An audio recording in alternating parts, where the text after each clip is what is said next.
this is an interesting and pretty funny story in all truth. The WBC begins random drug testing of their ring officials. So the WBC are now going to be testing their referees and their judges for recreational drugs. Why is it funny?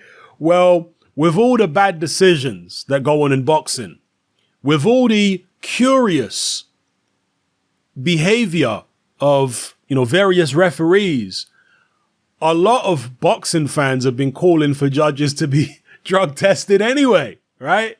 Like, what is this referee on? What the hell's that judge on? Having that scorecard, etc. So for the WBC to do this, to come out with random drug testing for their ring officials, I mean, I remember how Harold Lederman, R.I.P. Harold, God bless him, did like a drink, and obviously Harold wasn't working in the capacity of a professional judge for, the last few decades of his life. But earlier on, he certainly was working in the capacity of a judge. When he was working for HBO, etc., there was times when you thought, has Harold turned up to work like after having a little tipple? And how many judges do that? How many judges? Because at the end of the day, they're not athletes. How many of them are at the casino bar or, the bar across the street before they come to work? Drinking and what have you. Maybe doing other stuff. So I want to know actually if alcohol will be covered by. Okay, it says here the tests are designed to detect the usage of recreational drugs such as marijuana, cocaine, and methamphetamines. Well, they need to add alcohol to that too.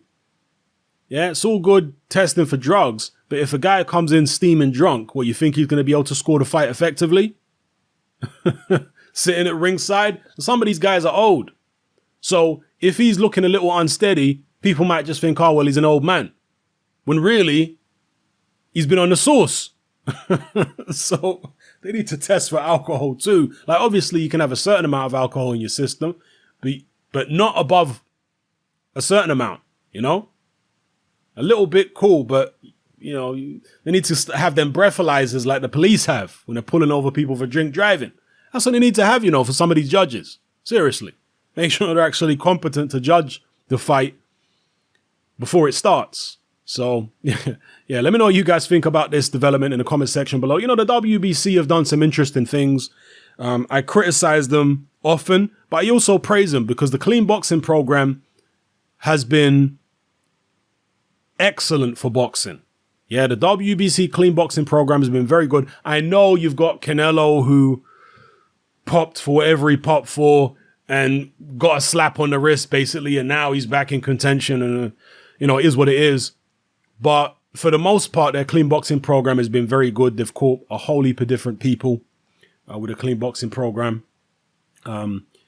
Their revolutionary move or unprecedented move, excuse my WhatsApp here, people, their unprecedented move of making champions of different sanctioning bodies mandatory for their champions. So, for example, if they've got a WBC champion at welterweight, they'll make the WBO champion mandatory for their WBC champion in certain situations. All right, they did it with Kovalev and Stevenson at light heavy. They did it with Golovkin and Miguel Cotto, and then later Canelo at middleweight, etc. So the WBC have done some good things.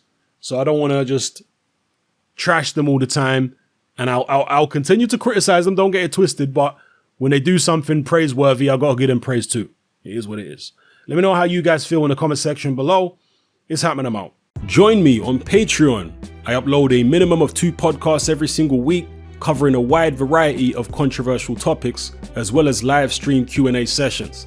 Take a look on screen right now at some of the podcasts I've produced so far. For just $3 a month, the equivalent of about £2 a month, you get access to all my new podcasts and my entire back catalogue of past podcasts, including my popular Confessions of a Nightclub Bouncer series. You can listen on your computer or on your smartphone or tablet by downloading the Patreon app from the Google Play Store or the App Store for free. The Patreon app also allows you to download each podcast in MP3. For less than the price of a cup of coffee, you get access to dozens of hours of exclusive content. It's easy to sign up, there's no contract, and you can cancel at any time. So come and join our community of free and critical thinkers by signing up with me here on Patreon today.